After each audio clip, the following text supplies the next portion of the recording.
do another daily driver diaries. Plenty's been happening. As usual, we'll go for a little drive somewhere, park up and go through what's happened this month, what I've spent, what's happened, and my plans for the next month. So let's get somewhere nice, have a little drive out. Got the dog with us today, and yeah, we'll go through it all. See you in a minute.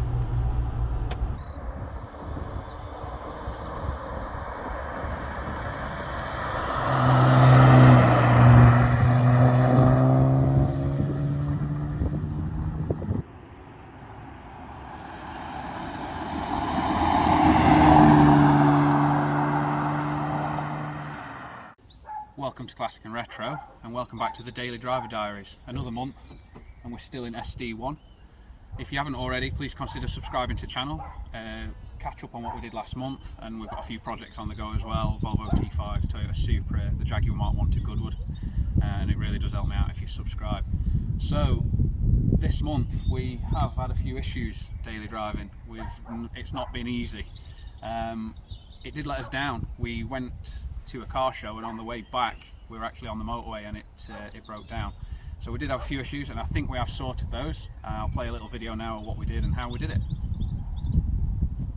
So the issue we were having last month of the car running out of fuel at just under a quarter of a tank got worse. It started running out of fuel at like a third of a tank, then half a tank, or the symptoms were it was running out of fuel. Now I checked underneath the bonnet and the fuel filter was empty. Now I'm starting to suspect the fuel pump. Previous owner mentioned that it had had a couple of fuel pumps before, so we're going to start there. I think I've got another fuel pump in my stash of parts. So it's quite simple. You fold the seat down, peel the carpet back, take this rubber bung out, then you've got your 6 Phillips screws, 1 fuel pipe, and we should be able to get the pump out. So we'll start there and have a look what's going on. So that's the pump and sender unit out. The filter on the end of there is not looking good. It's absolutely full of sediment. I don't know if I can get the camera to focus on it. But yeah, there's a lot of crap in there that needs cleaning out. So I've had a quick look in the tank, and it does look like there's a lot of sediment in the tank as well. So it might be that I need to get the tank taken off at some point. But for now, we're going to clean this filter, possibly replace the pump for the other one I've got, and see how we get on. So the fuel pump's now back in. It didn't really make that much difference, if I'm honest. The pickup looked quite bad in there, as you saw, and there is a lot of sediment in the tank, so that does need sorting. I've put it all back together, cleaned it all out and put it back in for now. Next, I'm going to change the distributor cap. Last time I looked in there it didn't look great, so I've got a nice new one to put on. I'm also going to put a set of plugs in, and then I'm just going to check timing, mixture, a few other little bits and bobs. That's all the spark plugs changed. They didn't look too bad, to be honest. Just need a 16mm spark plug spanner for those. They're quite easy to get to. They're recessed into the head, but they're alright.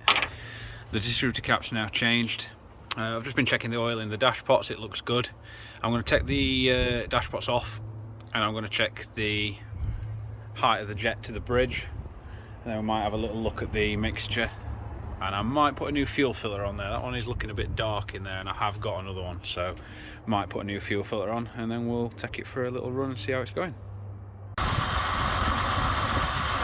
So that's everything back together, just letting it get nice and warm. Seems to be running really well. I've adjusted the tick over, adjusted the mixture. I checked the timing, but it's sent pretty much spot on. New plugs, new distributor cap. Just a general fettle really, just one of the things you have to do. Just keep on top of things, make sure everything's alright. And yeah, let it get warm, take it round block, and should be good. Carry on with daily driver duties. So as you can see, we did a fair bit of work on ignition system and fuel system. The car's been running a hell of a lot smoother since then. Better fuel economy, and well, just seems to be running a lot better. So I'm pretty happy with that. We did run it really low on fuel again the other day, and it did feel when it got to about 3,000 RPM that it was starting to have like a rev limiter again. So there's still something that's not right, but we'll get to the bottom of that. For now, quite happy with that. We've also been to a couple of car shows, car meets, things like that, and obviously just daily driving it. I'll put a little slideshow of pictures on now for you.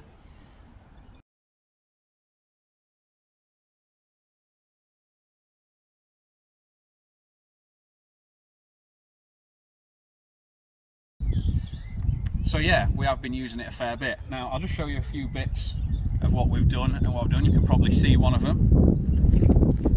So the main change really is the new wheels and tyres. I've had these a little while, they're Compomotive MLs. I've just not got round to fitting them. I needed tyres for them, but I've got the tyres fitted now, so they're on. It is sitting a bit high. I do need to think about getting it a little bit lower, but I've got a bit of a plan for that. That'll hopefully be next month. I do need to give it a clean as well. I've been a bit lax in cleaning them and valeting it. I've been too busy using it and enjoying it. And we are making inquiries about getting it to the body shop, because as you can see, the paint is really starting to let it down now. So that's about it for this month. It's been not an eventful month, it's just what happens daily in an old car. Things happen, you know. You just have to roll with it, fix it and carry on.